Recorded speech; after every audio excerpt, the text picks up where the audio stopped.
우리는 지난주 부활주일을 보내고 이번 주에 부활절 둘째 주일로 모였습니다. 부활신앙은 우리 믿는 자들에게 너무나 중요한 것이기 때문에 교회력으로는 부활주일을 기점으로 성령 강림주일까지 부활절 둘째 주일, 부활절 셋째 주일, 넷째 주일 이렇게 카운트하면서 부활 후에 우리가 어떤 신앙으로 살아가야 될지 기억하라고 말씀하고 있습니다. 초대교회는 부활의 증인된 제자들이 성령을 받음으로 시작되었습니다. 그들은 성전에서도 모였고 집에서도 수시로 모여서 하나님을 예배하고 음식을 나누며 가진 것을 통용했다 그랬습니다. 그리고 흩어지면 부활의 예수님을 증언했습니다. 특히 사도들은 사람들이 모인 곳에 설교를 할 기회가 주어질 때마다 예수님의 부활을 증언했습니다. 부활의 복음은 능력이 있어서 듣는 이들이 부활의 주님을 영접하며 믿는 자의 수가 점차 늘어나는 역사가 나타나게 되었습니다. 예수님은 승천하시기 전에 제자들에게 오직 성령이 너에게 임하시면 너희가 권능을 받고 예루살렘과 온 유대와 사마리아와 땅끝까지 이르러 내 증인이 되리라고 말씀했습니다. 특히 오늘 본문은 예수님의 부활 승천 이후에 오순절 성령 강림을 체험한 제자들이 모여서 교회를 세우고 부활의 증인된 삶을 살아가는데 특히 이 예루살렘에서 있었던 일 중에 중요한 사건들을 기록한 본문입니다. 성령을 체험한 제자들은 성령의 능력으로 영적인 에너지가 응축되어서 바깥으로 뛰쳐나가 성전에서건 이웃을 만나건 복음을 전하게 되었습니다. 그런데 막상 부활의 증인으로 살아가다 보니 원치 않았던 거센 반발에 부딪히게 되었습니다. 예수님 이전에는 유대인들의 종교적 영적 삶을 지배했던 기득권을 가지고 있었던 유대교 지도자들이 크게 반발하게 되었고 또 자신이 가지고 있는 힘과 공권력을 가지고 예수님을 전하는 자들을 핍박하기 시작한 겁니다. 그래서 사도행전에 보면 이 초대교회 이 제자들과 유대교 종교 지도자들과의 연속되는 사이클이 반복되는 것을 보게 됩니다. 제자들이 기적과 이적을 행하게 됩니다. 그리고 부활을 증언하는 말씀을 전하게 됩니다. 그래서 믿는 자의 수가 점점 늘어나게 되죠. 이것을 그냥 보고 있지 못했던 유대인들은 전도하는 자들을 핍박하고 또 협박하면서 전하지 못하도록 했습니다. 그러나 사도들은 이 협박에 굴하지 않고 계속 변론하면서 복음을 전하게 됩니다. 그러면 또 붙들려 가서 또 핍박을 당하고 위협을 겪게 됩니다. 그러나 또 굴하지 않고 또 복음을 전합니다. 이러한 상황들이 계속 반복되는 것을 보게 됩니다. 그래서 기독교 초기 예루살렘에서 일어났던 일들은 어떤 것이 있었는지 한번 사도행전의 말씀을 통해 한번 정리를 좀 해보도록 하겠습니다. 먼저 첫 번째로 초기에 표적과 기사를 행하는 일들이 많이 나타났습니다. 하나님은 주의 제자들이 부활의 주님을 증거하도록 힘을 주시기 위해서 기적과 능력을 행하는 역사를 보여주셨습니다. 사도행전 2장 43절에 보면 사도들로 말미암아 기사와 표적이 많이 나타났다 그럽니다. 3장에서 이 성전 미문 앞에서 구걸을 하던 걷지 못하는 자를 베드로와 요한이 나사렛 예수의 이름으로 일어나 걸으라 하면서 일으켜 세우는 능력을 행하기도 했습니다. 4장 30절에 보면 저들이 모일 때마다 기도한 것 중에 하나가 손을 내밀어 병을 낫게 하시옵고 표적과 기사가 거룩한 종 예수의 이름으로 이루어지게 하옵소서라고 기도했습니다. 우리가 기적과 신비주의만 추종하는 것은 문제가 될 수 있지만 또 신앙이라고 하는 것은 어느 정도 인간의 능력과 한계를 초월하는 하나님의 능력을 의지하는 요소가 있습니다. 우리의 힘만으로 다 할 수 있다면 하나님 뭐가 필요하겠습니까? 때로는 기적 같은 은혜도 초월적인 능력도 필요한 것이죠.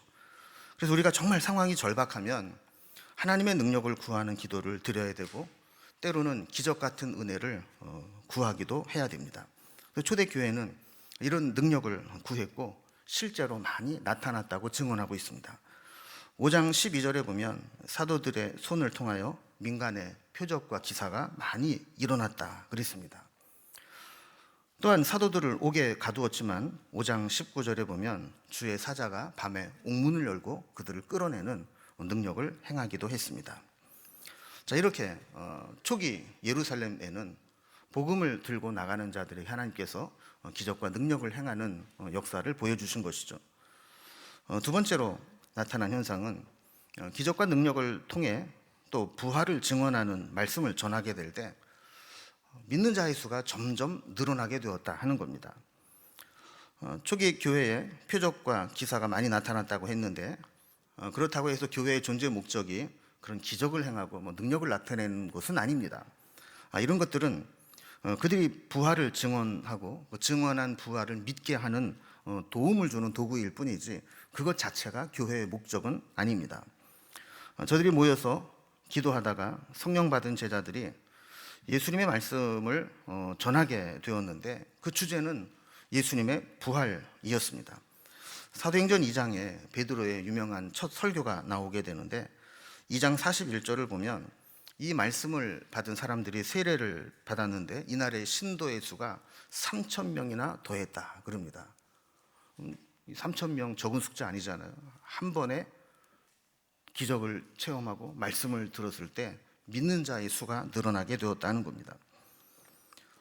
또 사도행전 3장에서 베드로와 요한이 걷지 못하는 자를 일으킨 후에 솔로몬 행각이라는 곳에서 사람들을 모아놓고 전도를 하고 설교를 하게 되는데 4장 4절에 보면 말씀을 들은 사람 중에 믿는 자가 많으니 남자의 수가 약 5천이나 되었더라 그랬습니다. 아까는 3,000명, 지금은 5,000명 믿는 자가 기하급수적으로 늘어나게 된 겁니다. 우리 교회도 그렇게 되면 문제가 많겠죠? 5장 14절에서도 주께 돌아오는 자가 더 많으니 남녀의 큰 무리더라 그랬습니다. 날마다 사람들이 모여오는 겁니다. 이렇게 사도들의 이 능력을 행하고 말씀을 전할 때 예루살렘에는 엄청난 영적인 지각 변동이 일어나게 됩니다. 4장 31절에 보면 빌기를 다음에 모인 곳이 진동하더니 무리가 다 성령이 충만하여 담대히 하나님 말씀을 전했다 그럽니다. 그럼 여기에 모인 곳이 진동했다라는 것은 지진이 일어났다라고 보기보다는 저는 이 사탄의 진영이 흔들려 무너지는 영적 지각 변동이 일어났다 이렇게 해석을 하고 싶습니다. 자, 그래서 지금까지는 유대 종교가 하나님의 뜻을 억누르고 있었지만 그런 것들이 다 흔들리고 무너지고 복음과 하나님의 나라가 세워지기 시작했다라는 것입니다. 자, 이런 현상들이 일어날 때 그동안 기득권 계층들은 이러한 현상을 좋아할 리가 없습니다. 이런 일들이 일어날 때마다 자신들이 누려왔던 기득권이 무너지기 때문입니다. 그래서 세 번째 사이클은 기득권 계층인 유대교 종교 지도자들이 복음 전하는 자들을 핍박하게 된 것입니다. 표적과 기사가 나타나고 복음이 전파되면서 믿는 자들이 폭발적으로 늘어나게 되자 이것을 지켜보면서 위기감을 느낀 자들이 있었습니다. 4장 2절에 보면 그들은 예수 안에 죽은 자의 부활이 있다고 백성을 가르치고 전하는 것을 싫어했다 그럽니다. 근데 단순히 싫어하는 감정만 가지고 있었던 것에 그치지 않았습니다. 저들이 싫어하는 감정은 복음 전하는 것을 적극적으로 방해하면서 협박하고 위협하는 것으로 나타났습니다. 4장 17절에 보면 저들이 회의를 합니다. 예수의 복음이 민간에 더 퍼지지 못하도록 전하는 자들을 위협해서 이후로는 예수의 이름으로 아무에게도 말하지 못하게 하자 이렇게 결의를 합니다. 그리고 18절 말씀에 보면 복음을 전하는 제자들을 불러서 경고합니다. 도무지 앞으로 예수의 이름으로 말하지도 말고 가르치지도 말라 이렇게 위협을 하고 협박을 한 겁니다. 심지어 5장 17절에 보면 대제사장과 그와 함께 했던 사두개인 당파가 마음에 시기가 가득하여 일어났다 그랬습니다. 그래서 18절에 보면 사도들을 잡아다가 옥에 가두어 버립니다. 27절에 보면 그들을 끌어다가 공회 앞에 세우고 다시 신문을 합니다. 33절에 보면 크게 노하여 사도들을 없이 하고자 했다 그럽니다. 이때부터는 말로 해서는 안 되겠구나 본격적으로 죽이려는 시도를 한 겁니다. 쟤들은 죽이지 않으면 그치지 않는 애들이야. 그러면서 죽일 계획을 세우게 되는 겁니다. 여기도 중요한 것은 이렇게 위협하고 협박할 때 이런 박해를 받은 사도들이 어떻게 대응했느냐 하는 것입니다. 네 번째 사이클은 협박에 굴하지 않고 계속해서 변론하는 제자들의 반응이 나옵니다. 사람이 어떤 협박을 당하고 그 협박이 어떤 단순한 공갈이 아니라 물리적인 박해로 일어날 수 있다고 느낄 때 사람은 위축됩니다. 이게 그냥 말이 아니라 정말 잘못하면 죽을 수도 있겠구나, 이런 위협을 느끼면 그때도 내 신념과 신앙과 소신을 내려놓지 않고 전한다는 것은 결코 쉬운 일이 아닙니다. 목숨을 걸어야만 할 수 있는 일입니다. 이러한 위협과 협박을 받았을 때에도 제자들은 너무나 담대했습니다. 저들의 협박에 굴하지 않았고 그렇게 포기하자는 이유를 분명히 이야기했습니다. 그들이 처음에 이런 위협을 받았을 때 4장 19절에 보면 베드로와 요한이 이렇게 이야기를 합니다. 하나님 앞에서 너희의 말을 듣는 것이 하나님의 말씀을 듣는 것보다 옳은가 판단하라 하는 것입니다. 그러면서 20절에 보면 우리는 보고 들은 것을 말하지 아니할 수 없다, 이렇게 쐐기를 박았습니다. 우리가 분명히 보고 들은 것이 있는데 어떻게 내가 보고 들은 것을 부정할 수 있겠느냐 하는 겁니다.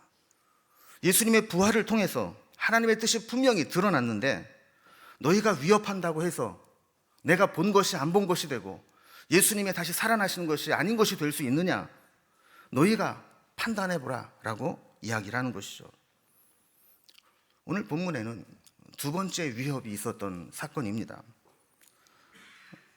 공회에 불러놓고 협박을 하게 될 때 5장 29절에 보면 베드로와 사도들이 이렇게 대답합니다. 사람보다 하나님께 순종하는 것이 마땅하니라. 여러분, 당연한 말씀 아닙니까?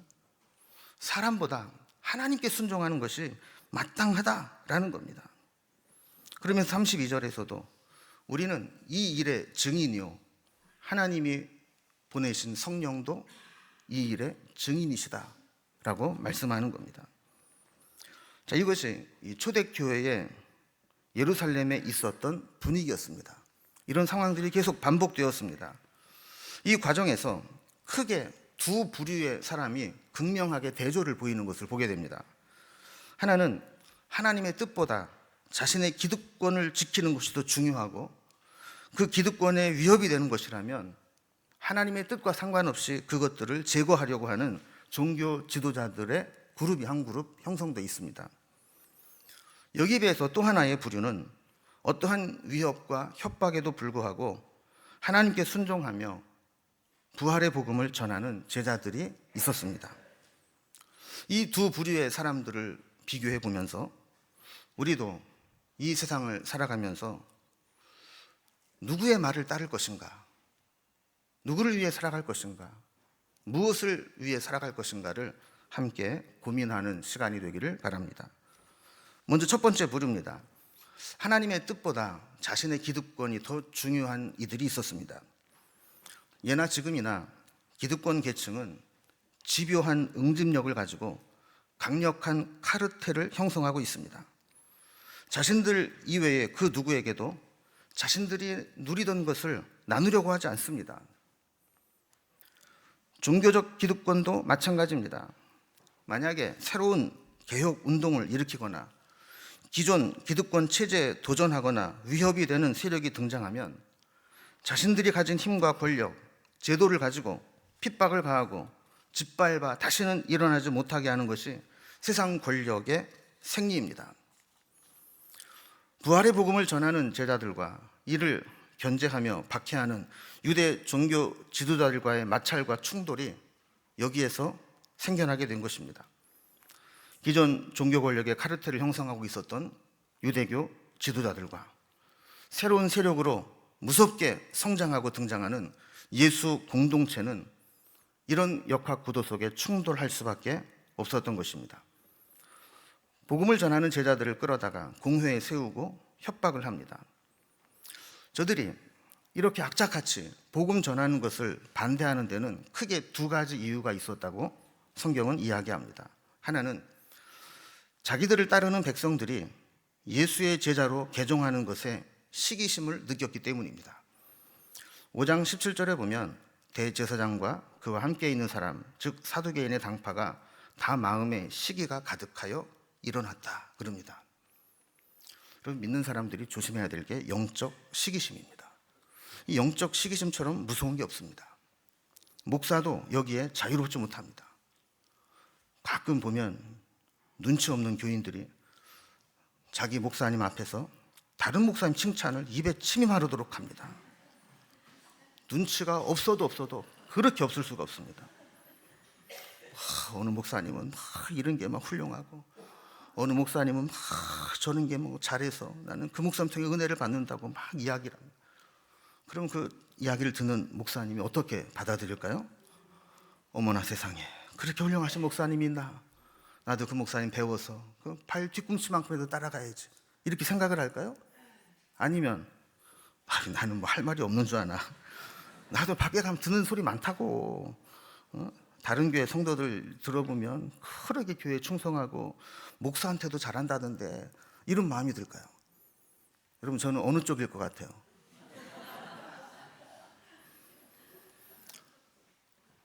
지금까지 유대인들의 모든 관심과 또 그들의 어떤 종교를 관장하고 있었던 유대교 종교 지도자들이 어느 날 혜성같이 나타난 예수 공동체가 자기들의 교인들을 뺏어가는 것처럼 느낄 때 그들은 그것을 참을 수가 없었던 것입니다. 그리고 오늘 본문에 보면 또 그들이 예수 믿는 자들을 제거하려고 하는 중요한 또 하나의 이유가 나타나게 됩니다. 5장 28절에 보면 복음이 전파되는 곳에 자신들이 십자가에 죽게 한 예수님의 핏값에 책임을 돌리려고 했기 때문이라고 이야기를 합니다. 우리가 사순절을 보내면서 복음서를 이렇게 묵상해 온 것들을 보면 대제사장, 장로들, 서기관, 사두개인, 이런 종교 지도자들이 모두 하나가 되어서 백성들을 선동하고 결국은 예수님을 불법 재판에 회부하면서 십자가에 못 박아 죽게 했습니다.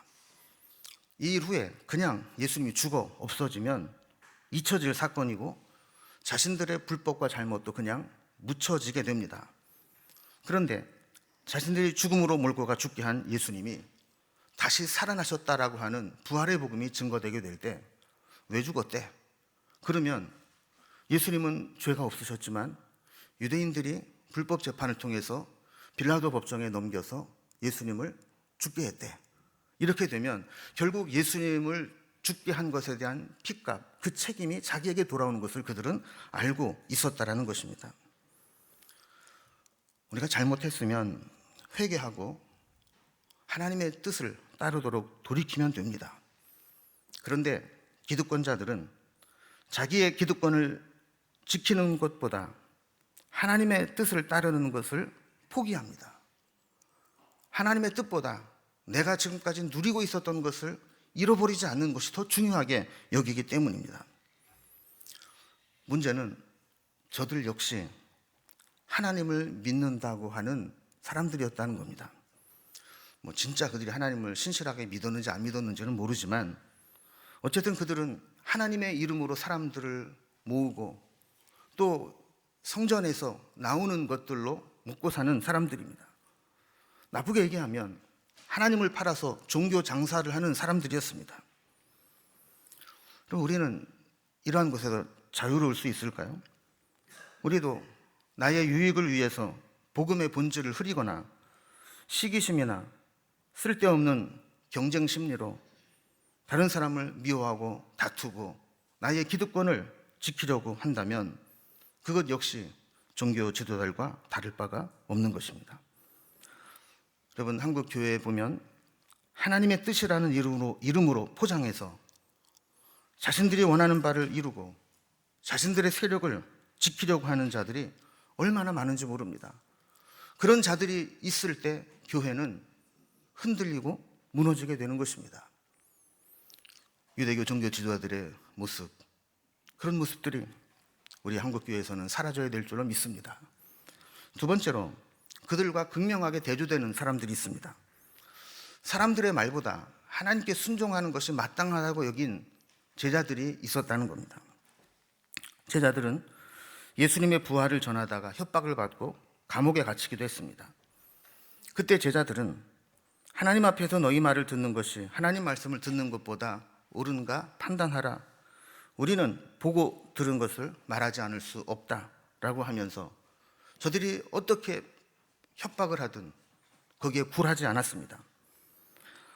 5장 18절에 보면 제자들이 복음을 전하다 시기를 받아서 감옥에 갇히게 됩니다.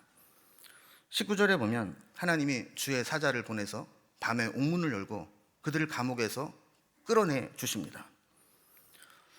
그런데 21절에 보면 그들이 감옥에서 나오자마자 곧바로 새벽에 다시 성전에 올라가서 모인 사람들에게 예수님의 부활을 가르치고 전했습니다. 여러분, 감옥에 갇혀 있다가 나오게 되면 또다시 들어가고 싶은 마음이 없을 겁니다.